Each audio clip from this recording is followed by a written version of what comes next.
Hello বন্ধুরা, দেখো তো আমার হাতে এগুলো কি। ঝটপট করে কমেন্ট করে বলো তো কি চিনতে পারছো? একদম ঠিক বলেছো, এগুলো চিংড়ি মাছের বাদ দেওয়া অংশটা। জিনিসপত্রের যে দাম বেড়েছে, এবার থেকে ঠিক করেছি বাজার থেকে আনা কোনো কিছুই ফেলে দেবো না, সুন্দর করে রান্না করে খেয়ে নেব। কথাই আছে, রান্না যদি ভালো হয় তো বাগানের ঘাসেও খাওয়া যায়। তো আমি আজকে তোমাদের দেখাবো চিংড়ি মাছের খোসার ভর্তা। তো প্রথমে চিংড়ি মাছের খোসাগুলোকে বেটে নিয়েছি, আর এদিকে দেখো কড়াই তেল দিয়ে পেঁয়াজ কুচি, কাঁচা লঙ্কা, লবণ, হলুদ দিয়ে দিয়েছি।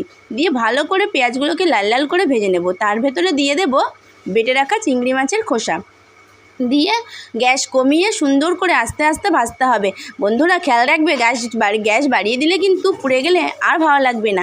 ভাজতে ভাজতে এত সুন্দর একটা গন্ধ বেরোচ্ছে না, মনে হচ্ছে কি এক্ষুনি খেয়ে নিই।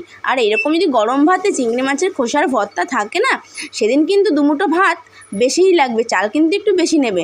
তো বন্ধুরা কেমন লাগলো ঝটপট করে কমেন্ট